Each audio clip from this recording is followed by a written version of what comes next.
I'd like to give my review of Not If I See You First by Eric Lindstrom. This is his debut young adult novel. And this book landed in my hands in a really cool way. On the first day of classes this year, I had this infographic that I put up that kind of talked about me. And one of the things I included on there was the fact that I read a lot and I really liked young adult fiction. And a few classes later, one of my students came up to me and she handed me this book and she goes, I think you might like to read this. And to me that was really cool because not only did she think it was a good book or that it was worth sharing, but that she thought it was worth sharing to me. So I really liked that, and I took that to heart, and I told her I had a couple things I was reading right then, but I'd get to them, and I did, and I'm pretty glad I did because it was a pretty good story. This is a story about Parker Grant, a young high school girl who is blind. And the Amazon description tells it really well when it says, Parker doesn't need 20/20 vision to see through people. I think that's a great description because that's really the central theme of the story. I got to admit that when I started reading this, I totally misread it. I totally got it wrong to start with because I didn't really like Parker in the beginning.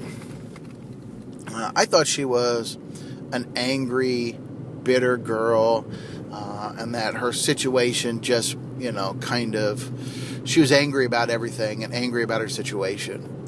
But she has a lot to be angry about. She could be very, very easily, she could be angry about things. She lost her sight in a car crash that also took the life of her mother. So in one moment, she had two very important things taken from her. A few months before the start of this story, she also loses her father. And she really grapples with the question of, was it suicide or was it an accidental overdose of medications for sleeping and depression? And she really grapples with this question for a while. After her father's death, his family moves in with her. They said that, it'd be easier for them to move into that house so that she didn't have to relearn everything. But this is a girl that depends on patterns and regularity and having, knowing where everything is at a certain time and place. And now she's surrounded by new people and new routines. So that's got to be difficult too. And then on top of that, in the town that she lives in, there were two high schools. Her high school absorbed the students from this other high school that was being closed. So again, depending on those patterns and those regularities, she now has all these new people around her with new routines and who don't necessarily know her and how to necessarily work with her and her blindness. So she does have a lot to be angry about. But as I got into it a little bit, I realized it wasn't about her being angry and bitter about her situation.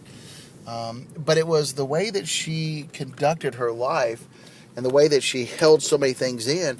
This was really this anger wasn't about what had happened to her, but it was kind of that anger or that frustration or those emotions bubbling out, forcing themselves out. I also thought that in the beginning, I thought Parker was this mean girl. She had these set of rules to live by and that she had her friends follow. And at first I thought, well, she's just controlling, right? She's using her situation, to kind of further this controlling that nature of hers. Now, some of the rules were, kind of legitimate, how to come in and out of her space, that's kind of some practical things. But some of them, rule infinity is never, ever break that trust that Parker offers you. And if you do, you're permanently cut off. But, as I went through this, I realized that it wasn't really Parker being the controlling, being the controller of all of her friends, but that her friends just kind of declined to confront her. They kind of just, go with the flow a little bit. And then the flow becomes the pattern, and then the pattern becomes the norm. And they don't kind of address those issues with her. And in the beginning, I thought this was a story about blindness, and I was figuring that this was going to be this really cool story about, this heroic blind girl who, even though she has all these horrible things going on in her, she finds a way to survive the rough and tumble, days of high school. And there was a little bit of that, but really, it was all about how we see people around us, and in particular, it was how you see yourself.